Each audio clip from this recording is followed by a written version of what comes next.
welcome to everybody. It is a great pleasure to have Professor Daniel Kahneman here today.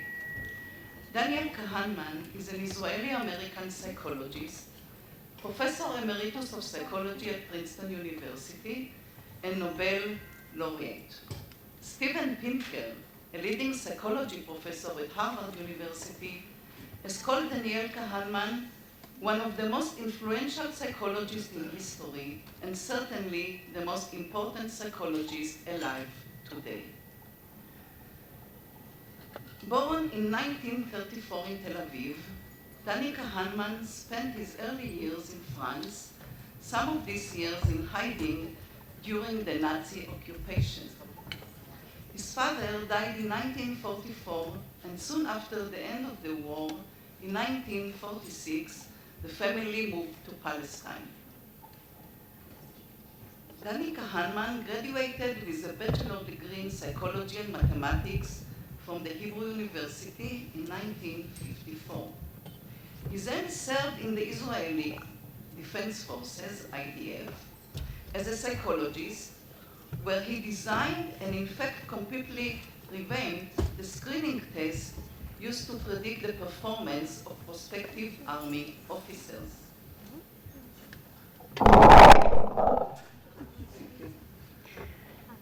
After earning his PhD in psychology from the University of California, Berkeley, in 1961, he joined the faculty of the psychology department at the Hebrew University. He was a psychology professor at Hebrew University from 1961 to 1978, at the University of British Columbia from 1978 to 1986, at the University of California at Berkeley from 1986 to 1994, and has been a professor at Princeton University since 1993. Daniel Kahneman is notable for his work on the psychology of judgment and decision-making, and more recently, on hedonic psychology.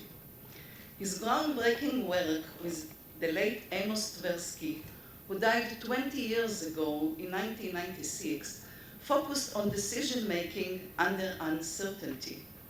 That is, the way in which people choose between probabilistic alternatives that involve risk, where the probabilities of the possible outcomes are known. Kahneman and Tversky demonstrated that normative economic models of probability and choice based on expected utility theory do not account well for most human judgment and decisions. As a more psychologically realistic description of human decision-making, they put forward a framework called prospect theory, by which people assign subjective weights to potential losses and gains using cognitive heuristics, which are essentially mental rule of thumb or heuristic that often lead to systematically biased decision. It is not an overstatement to say that Kahneman and Tversky work actually revolutionized the scientific approach to decision-making. It laid the foundation for the field of behavioral economics and had a profound influence on large parts of cognitive psychology, social psychology, economics, and law, and many related disciplines.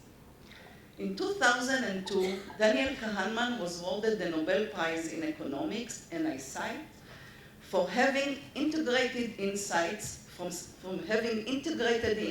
psychological research into economic science, especially concerning human judgment and decision-making under uncertainty.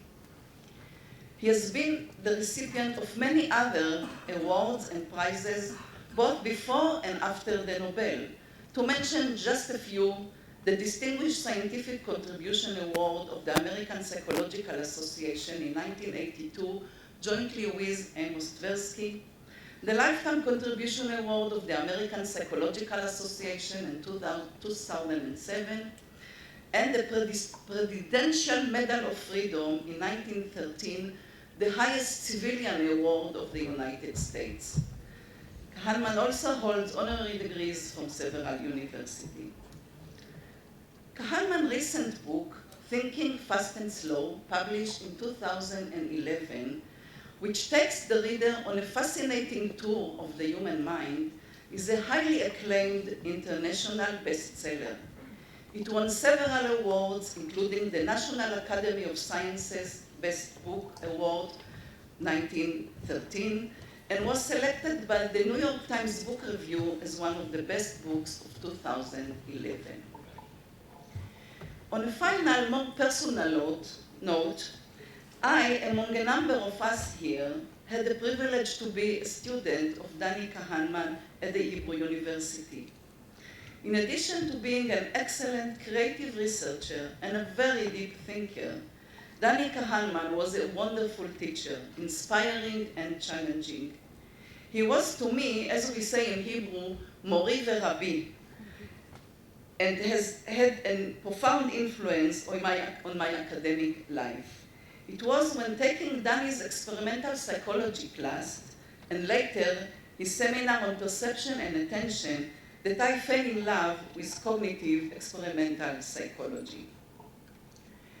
Given that Kahneman and Tversky's work influenced several disciplines, we have here in our panel distinguished scholars from psychology, Professor Asher Koriat and Professor Mori Goldschmidt, from economics, Professor Doron Kliger, who is now the head of the economics department, and Professor Oren Gazal-Ayal from the Faculty of Law. I just want to make a note that due to the time constraint, all the questions will be presented by the panel. Please join me in welcoming Professor Daniel Kahneman and the member of our panel.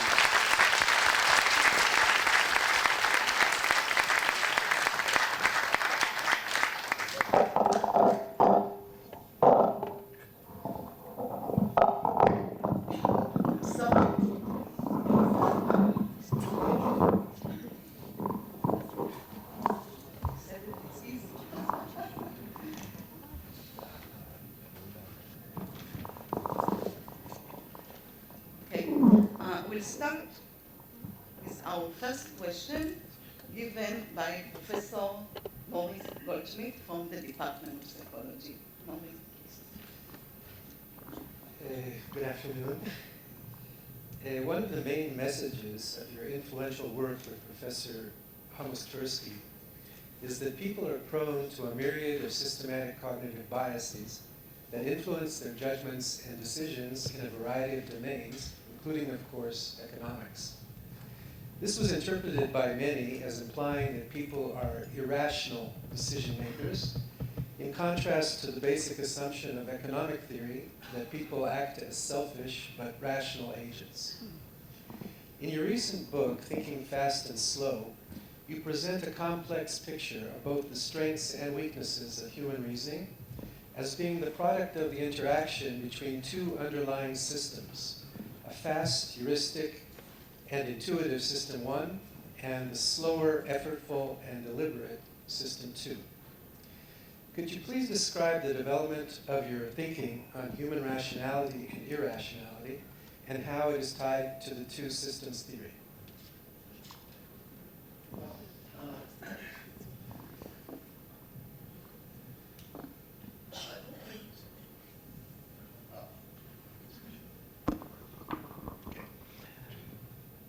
I don't think neither Amos nor I ever liked the word irrationality, and I don't think we ever used it. I mean, we really never liked the label of being the prophets of irrationality. We didn't think that this is what we were doing. In the first place, every mistake that we documented, every mistake of reasoning was one that we were making ourselves. We were our best subjects, and we did not think we were either fools or irrational. So that label I really have always found profoundly irritating. And I think labeling people irrational is just, it's a mistake. What we meant, there is a definition of rationality, which is a technical definition of rationality, within economics and in decision theory. This definition of rationality is psychologically completely impossible. It is impossible for people basically to know everything that's knowable and to take everything into account. A finite mind cannot handle this. But it's a theoretical concept from which you can derive a lot of beautiful things and a sort of normative approach. And people do not satisfy this definition of rationality. This is really what we meant. We never meant that people are fools, and we never meant that people are irrational. We never, however, until, I would say, in 2002, well after Amos's death, and until the book I wrote in 2011, we were not concerned with the good things that people do. We focused on mistakes. And the focus on mistakes, you have to see that things have changed, things have shifted, in part because of our work. But when we started our work, correct reasoning was not something that you needed to demonstrate. It was a default option. The default was that people reason well. And what was interesting was that people don't reason well, and when they don't reason well. Eventually, because of the shift, and our work was quite influential in this way, the occasions where people reason well became more interesting. And we had said nothing about it. And from the fact that we had said nothing about it, people interpreted our silence as saying that we meant that people do nothing well. And I wrote the book in Thinking Fast and Slow in 2011, in large part to correct this misconception. That I used to give a talk called Intuition, or the Marvels and the Flaws of Intuitive Thinking. And the book is really about the marvels and the flaws. The marvels are more important than the flaws. The flaws are sort of surprising, and they're fun, and you can talk about them and so on. And it was a lot of fun to do this research. But one should not really take that as that this is what we were trying to do, to show that people are fools, because that was never true of us. So you never meant to say that people are really stupid. No, we never did. The next two questions have to do with the application of your and Amos' insights and work to everyday life situation. The first one will be given by Professor Doron Kliger, the economist in our group here, and naturally it will be with economical issues. And please go on. Thanks, Ruth. Thank you, Danny, for being with us. I'm really excited to this event. And my question to you is about your work with Amos Tversky, which was followed by vast amount of further experimental research. As you wrote in your seminal 1979 paper in Econometrica, lab experiments usually involve contrived gambles for small stakes and repetitions of similar problems. Further, you stressed that these features of lab gambling complicate the interpretation of the results and restrict their generality. Would you kindly describe your thoughts on which type of insights we may carry from the lab to real life and which we may not? Well, that's a very rich question. It turns out that some of the phenomena that you observe in the lab, actually almost every one of them, has some significance in the real world. But in the real world, many other things happen. And some of them are really quite interesting and paradoxical. And I'll deal with one that I'm interested in actually as of last month, because it's something that I found last month that's quite interesting. Some critics of prospect theory, including Ido Erev of the Technion and Ralph Hertwig from Berlin, some 10 years ago drew a very important distinction between two kinds of decisions. Decisions from descriptions and decisions from experience. A decision from description is you are given a problem and told what the options are, and you make a choice, you have a preference. A decision from experience is you have a lot of experience with a process, an uncertain process, or maybe with two uncertain processes, and then you have to choose. And the example that I give in the book, I think, is that you have two colleagues, you've been interacting with them for a long time, and now you have a question. And who do you choose to visit? Who do you choose to ask? This is a decision from experience and not from description. And it turns out that prospect theory is about decisions from description. So it's choices that are described to people in some terms. And it's quite specific because we talk about decisions where the probabilities are specified and the outcomes are specified, but it generalized several concepts from prospect theory generalized fairly well, not the theory. But there is an interesting contrast, and that's what I observed 6 weeks ago or so, and I'm quite fascinated by it. When people have to make a choice between two gambles, and suppose both gambles are statistically worth the same amount, say, I don't know, I think in dollars, so $10,000. So you can construct two gambles that are actuarially worth $10,000, and one is a certain sum for sure, and a small probability of a very large gain.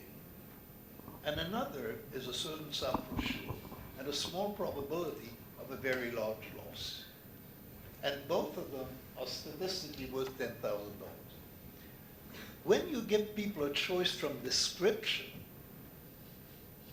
they choose the one with a small probability of a loss, and they absolutely hate the one with a small probability of a gain. But if people live with two gambles like that, with two investments like that, then most of the time, the gamble that has a small probability of a loss, the process, generates outcomes that are every day superior to the other process. So people who decide from experience, because they are living with these two processes, end up with completely the opposite preference. So this is interesting in many ways. It's interesting because people make a choice from description, and then they don't like it when they live with it. And so, you know, there are many implications of that. So I would say, as a theory, prospect theory is not a theory that you can apply to the real world. Prospect theory was defined as a theory for well-defined gambles with specified probabilities and at most two non-zero outcomes. I mean, that was, and we were not responsible for anything else. To apply prospect theory to war or to things like that, you do that at your own responsibility. This is not, nobody offers a warranty on that product. It's something that people do. Where prospect theory is useful, there are a few ideas in it that travel well. So one of these ideas, loss aversion, that I think travels very well. Another idea is attitudes to small probabilities. And as in the example I gave you, they're different in description, in reactions to description, or in reactions to experience. So ideas from it do apply. The theory was never meant to apply to anything. The theory, the domain of the theory is completely uninteresting. Some of the applications are interesting, and some of the ideas. And that's the way that it was offered. And basically, those are concepts that some people find useful, and that's how it's offered. And many people have found it useful, especially loss aversion is one of the more useful things we've done. Thank you. I think that Professor Oren Gazal-Ayal question is presenting another kind of like challenge to prospect theory. Well, I don't know if it's a challenge, but it's still puzzles me. In law, prospect theory has been, used to explain many high-risk decisions. For example, innocent defendants were found to be much less likely to accept a plea bargain offer compared to guilty defendants, even when the probability of conviction and the expected post-trial sentence are the same. These results have been shown both in experiments in which the stakes were relatively high, like in disciplinary proceedings in the university where you might be suspended, and in field studies in which imprisonment was on the line. It was argued that this phenomena is an example of loss aversion, meaning guilty defendants see the post-trial sentence as their status quo, innocent defendants see any sentence higher than 0 as a loss, and therefore they behave like more risk-loving in this regard.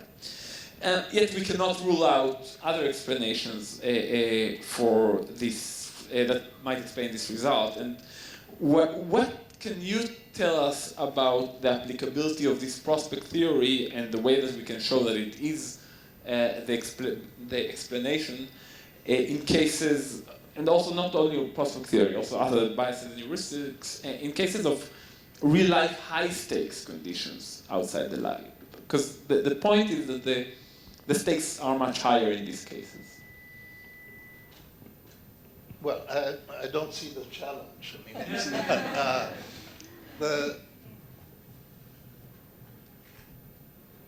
I will just repeat actually what I said earlier, in the sense that I feel absolutely no responsibility for any of these applications. There are a set of ideas. Some of these ideas are, in a way, Amos and I used to laugh that, loss aversion was known to both our grandmothers. I mean, so what else is new? Well, what else is new is that this is a concept that's been brought to the attention of scholars, and now it's in their mind, and sometimes when they look at the real world, they see something, and it helps them, or they think it helps them understand the real world. And that's the way it stands. And there have been uses of this in the law and in politics, and some of them I find insightful, other than, are far-fetched. Some are plain wrong, and none of them are tests of the theory.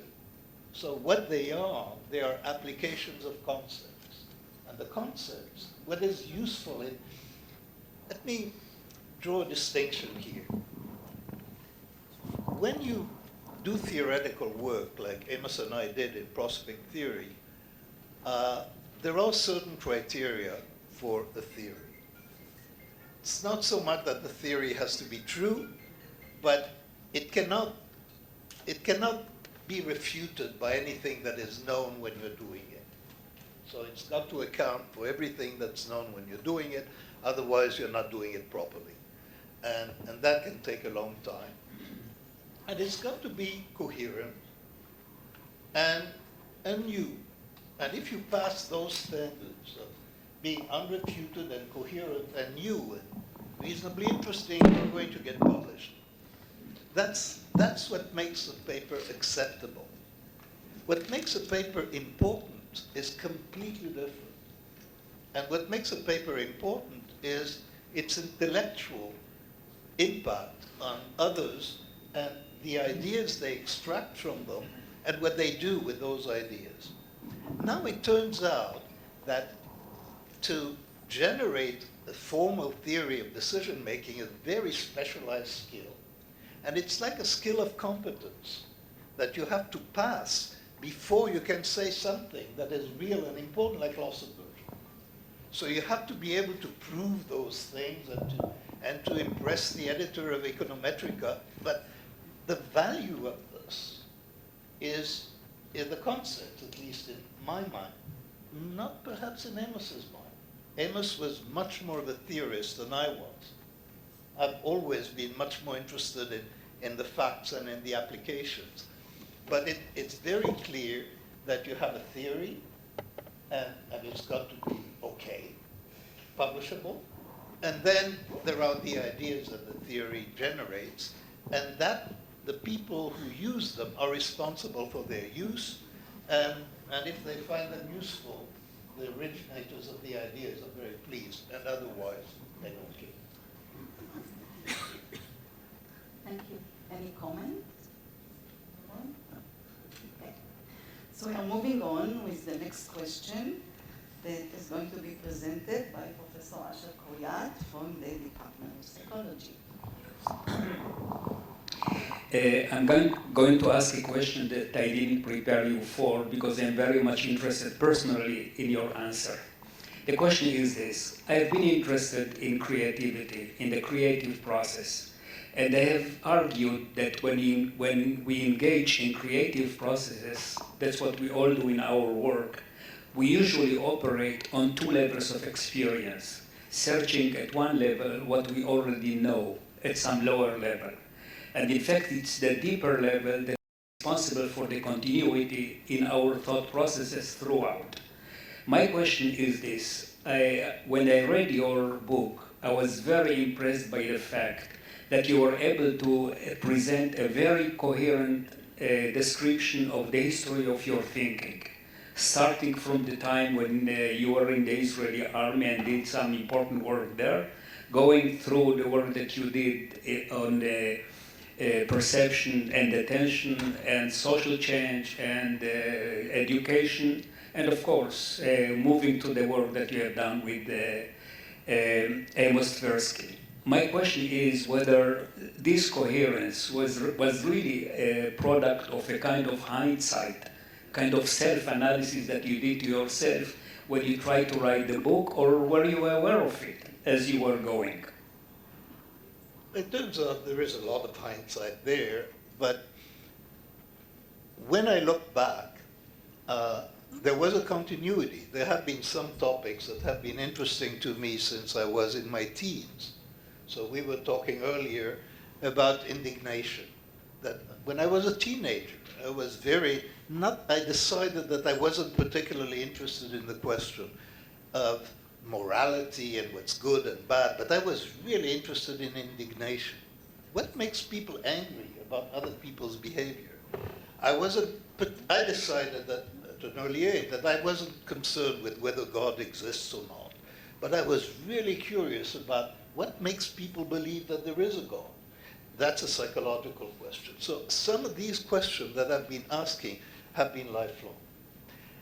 I will add something about the two processes that you talk about, because that turns out to be very important to the collaboration that I had with Amos Tversky. I have found, both in my work and in the work of others, that sometimes it takes years for you to understand what you meant. So you write a statement and it's in one of your articles and it's there, and it sits there. And some 5 or 6 years later, you understand it, you get it, you get that it's important. I mean, it happened to Anne Treisman. She had a theory that she published in 1975, and then somebody pointed out that the key ideas of the theory had been published in 1968. She had published them in 1968. She was completely unaware that she had gone through that process. Now, the reason, and that's happened to me a number of times, the reason that Amos and I were much more successful, I think, than either one of us separately, was that this process of waiting didn't occur. Time and time again, I had the experience of saying something I didn't understand, but it was a new idea, and Amos understood it. And that immediacy, so I didn't have to wait for several years, because he saw it immediately. And it's that interaction between the process of generating an idea and seeing more clearly, and sometimes it has to be an observer who sees, oh, this is what it means, this is what you can do with it. That was, I think, the key to the work that we did together. It was certainly the greatest joy of the work we did together, because there is no greater joy than to talk to somebody that you respect enormously and to have an idea that is vague and incoherent, and to see his eyes brighten up and a big smile, and he has understood you better than you understood yourself. this is a real thrill. Thank you.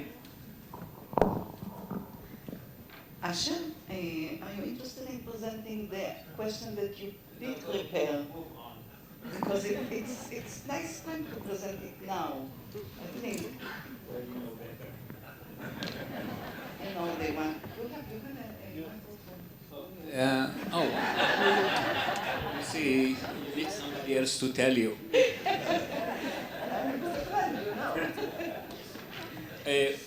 In recent years, there has been some criticism that was voiced about the failure of experts in economics to make accurate economic predictions. At the same time, the work of Philip Tetlock and his associates in the Good Judgment Project indicates that under some conditions, ordinary people can achieve remarkable success in predicting a variety of events. Presumably, these people rely on algorithms and skills that avoid some of the pitfalls that you have warned against.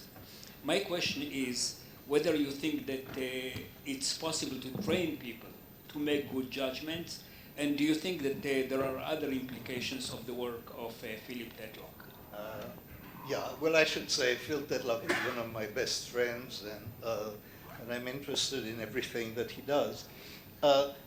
The key word that you used, as I heard you, was the word remarkably. That is, people do remarkably well in guessing the future. It does remarkably well. That's because we have very low expectations of being able to get the future. And then when people do better than expected, you say it's remarkably well. So let's keep that in perspective. They are not, Phil Tetlock did not establish that people are given the gifts of prophecy.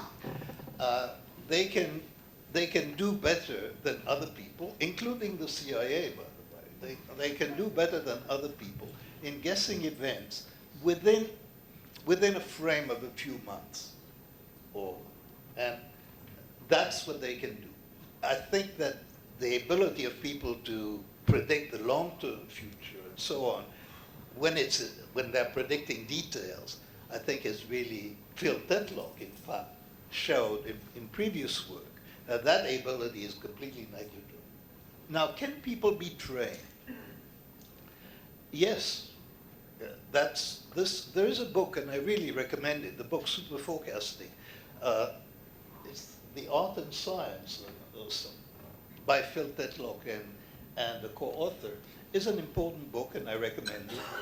And what it does is it analyzes those people who do remarkably well, including, I think, a pharmacist in Alaska somewhere, who really does better than the CIA at predicting, at assigning probabilities to events, to political events.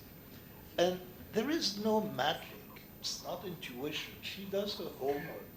She goes through a routine of looking for comparable events and of looking for statistics of comparable events, and then focusing again on the inside view of the problem.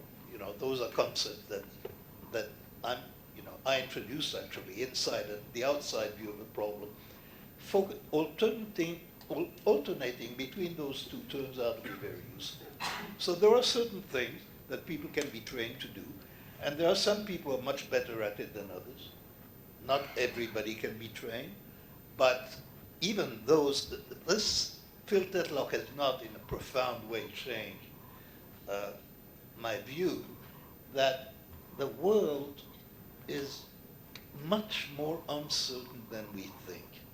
And if he gives, if people get the impression from his current work that the world, is predictable, that would be, I think, a real disaster. The world is predictable in hindsight. When anything happens, we understand it. And when we understand it, we think it was predictable. And we think that we're going to be able to predict the next event. This is hindsight. The key example of that kind of thing, or the best example that I know, is you're thinking of two teams, two football teams, and you think they're evenly matched. And they play. And one of them crushes the other, 5-0. Now they're no longer equally strong in your mind, and you cannot recover how anybody could have been so stupid as to think that they were equally matched. This is something that is our daily experience, and our daily experience of being able to explain the past makes us, I think, much too certain that the world is understandable. So there is, and that I would resist, and I don't think that Phil, and it's marvelous work that he's doing, I don't think that he has disproved that there is more uncertainty in the world than most people experience. So the problem is with the world, not with you. I think absolutely the problem is with the world. It is the world is chaotic. The world is incomprehensibly complicated. I mean, the example that I give when I try to explain how incomprehensible the world is that you can imagine that at a given moment, there was a 50% chance that Hitler would have been, Mrs. whatever. And the world would have been a different place. There is a 1 chance in 8 that Hitler, Stalin, and Mao would not have been alive in the 20th century. It would have been a different century. That's chance. It is completely unpredictable, and there is a lot of it. So what do you say about historian research and legal responsibility in that? Go ahead. Yeah. I'm not answering, right? Okay, so I take back to what you said before about low probabilities. Deterrence theory argues that people are deterred if the sentences are high, and the probability of conviction times the sentences is the main factor. Criminology shows that it's absolutely wrong. And in fact, since the probability of apprehension is usually very low, the sentences, for example, have no significant effect in almost all studies. So what I wonder is, what happens when probabilities are low? Probabilities are very low in real life. And you, of course, refer to it a bit in Prof theory, but left it sort of vague issue. Okay, if it's very available, then people will overestimate. Is there something we know more than we did 30 years ago? I don't think so. I mean, I think that the phrase that we used in prospect theory was that the probability, the decision weight function is not well behaved near zero. And the reason is that when events are rare, we effectively treat them as having zero probability, or if we think about them, we assign them too high a probability. And there's nothing in between, except we fluctuate. So, even it is simply not the case that we have the same probability for an event, or that we have a probability. The probability fluctuates between 0 and too much. And that's the case. With respect to sentencing, here I would say prospect theory had something to say. That the sentencing system is really built in a very, very bad way, because the function, the deterrence function, is it gets very shallow very soon, so that the difference between 5 years in prison and 10 years in prison or 15 years in prison is really almost negligible. And so it's all the effect is an effect on probability. It turns out that the only deterrent that really works is torture, because torture is immediate pain, and it's very intense, and it's very bad in memory, and it's a real deterrent. We're not supposed to say that even, but that's a fact. Certainly the prison system is one of the least effective ways to deter crime that we can think about. It keeps criminals out of prisons, but it doesn't deter crime.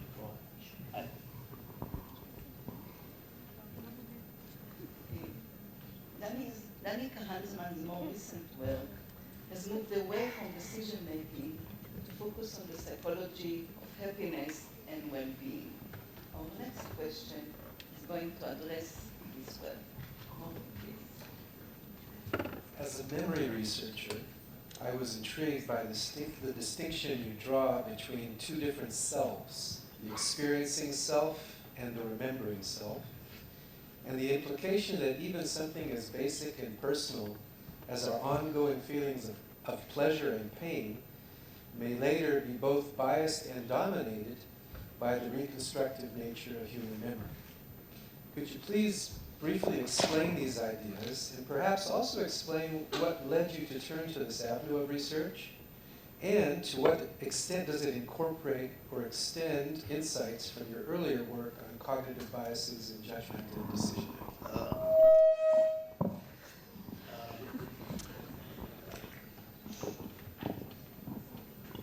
My research on this actually started when Amos and I were working together, and I invented a puzzle. I remember inventing a puzzle, a question that really I found very... And the puzzle was this. Suppose somebody is getting an injection, and getting an injection every day, and it hurts the same every day. And now, I couldn't think of a reason why 20 injections would not be twice as bad as 10. Or certainly not why the difference between 20 and 15 would not be the same between 15 and 10. So why do we have, that was a question that I raised, because we were dealing with the shape of the function in utility theory and the shape of the function in prospect theory. It made absolutely no sense. So it was clear that this is about the psychophysics of numbers. But if you really think about injections, then actually there is no reason to weigh them differently. So that was in the back of my mind. And that led to research on how do people evaluate sequences of experiences, or experiences extended over time, which led to a result that was very striking, which is that people are essentially insensitive in many contexts to how long an experience is. When they think how bad it was, they think in terms of a sort of average, a weighted average where the end and the peak play a very important role. And there is, we call that duration neglect, and it's a very, very powerful fact. It turns out, so we first did that with descriptions. And it turns out that we presented people with sequences of pain levels, and we asked how bad is it in total. And it turned out that the duration, the number, didn't matter. What mattered was the peak in the end. So then we went and we did it with real experiences, and it turned out that it was the same. So that immediately tells you that if you take the reasoning of the injections, then there is an experiencing self, and the experiencing self is experiencing pain every day, and 20 is twice 10. And then there is a remembering self, and the remembering self is essentially insensitive to the number of injections. And so we live, and basically the striking thing is the only self we really live with is the remembering self. So the experiencing self, it's the remembering self in effect that makes the decisions. It's the remembering self that stores who we are and so on. And that contrast I found very striking. And for a while I was tempted to say the experiencing self is really what matters. And the remembering self is a sort of an illusion.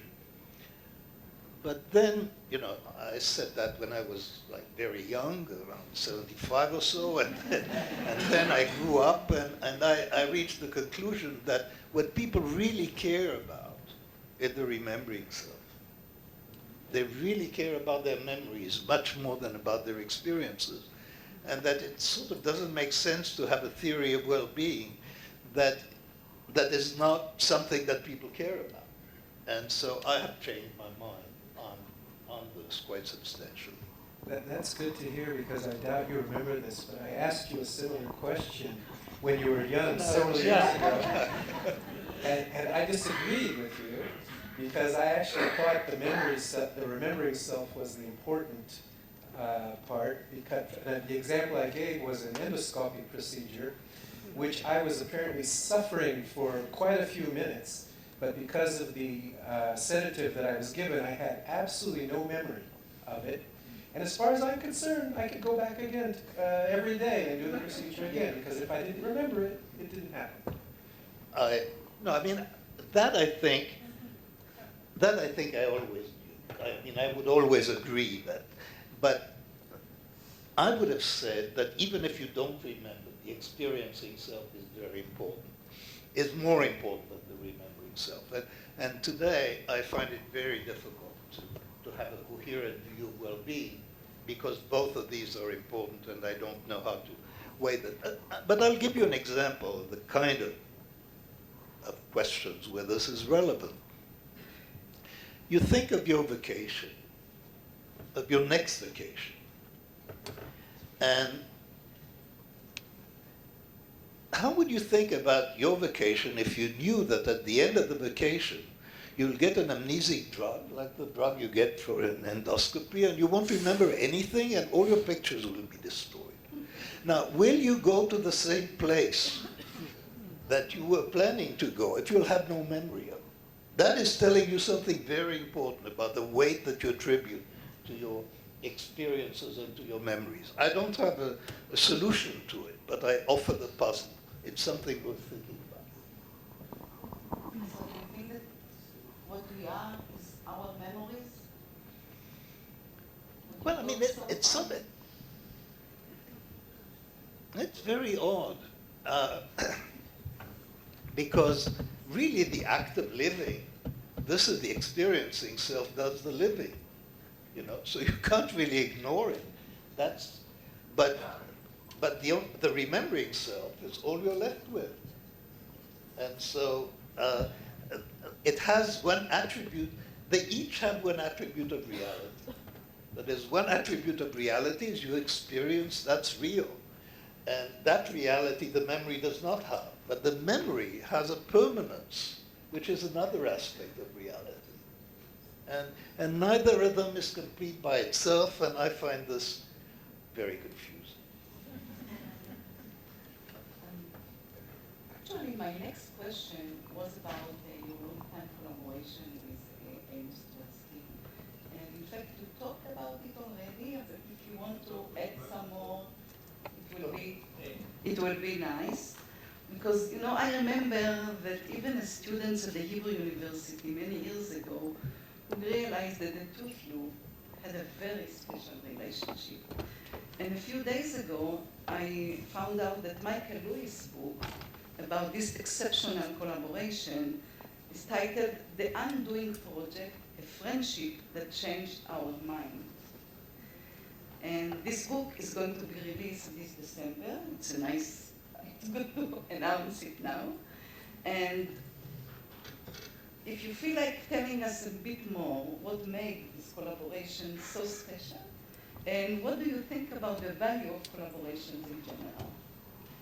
Well,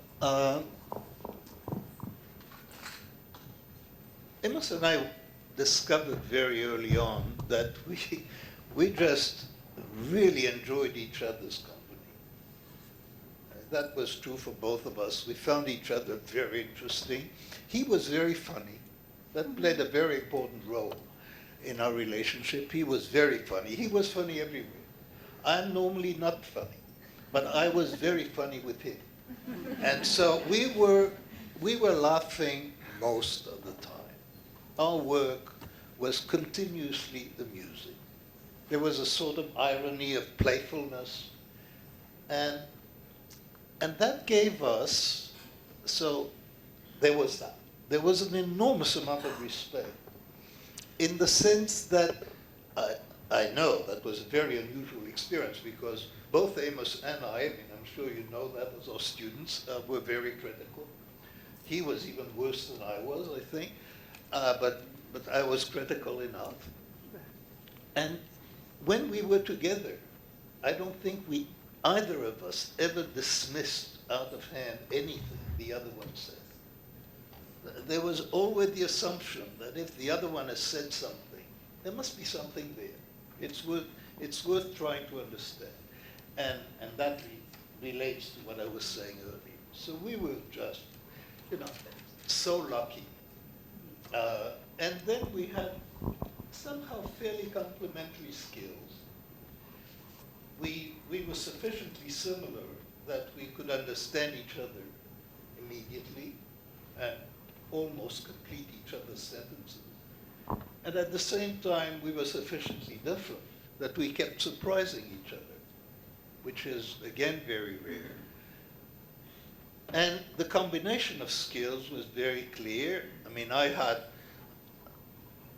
was more intuitive. Amos was the logical one. I would think of things, I had more intuitive, quick ideas, and Amos had the broadest strategic vision of where we were trying to go. And so I always felt, working with him, that our joint work was just a lot superior to anything that I could have done myself. And I think he felt the same to some extent. And that's the joy of collaboration. And I wish many other people could have it, but we were just very lucky. Really felt this way. I think that we are getting close to the time we have to finish, to end this wonderful session. We still have very many questions, but perhaps we can have one last question. This is the question, Asha, that you wanted to ask. I have a simple question. Actually, in what you have been doing, you combine the insights from many different areas. And my question is, I'm sure that there is somebody there, a student, who wants to be the next Danny Kahneman. Do you have any advice? Simply, what should he do? I mean, should he study psychology, maybe economics, maybe business administration? Any advice? I mean, you should really try very hard to be as lucky as I was. And if you're as lucky as I was, you'll do okay. So did you hear it?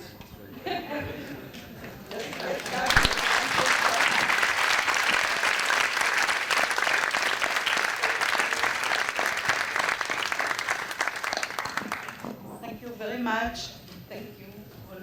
And thank the audience. It was very nice to have you here. And I want to extend special thanks to our people at the IIPDM for helping us arranging it here. Thank you.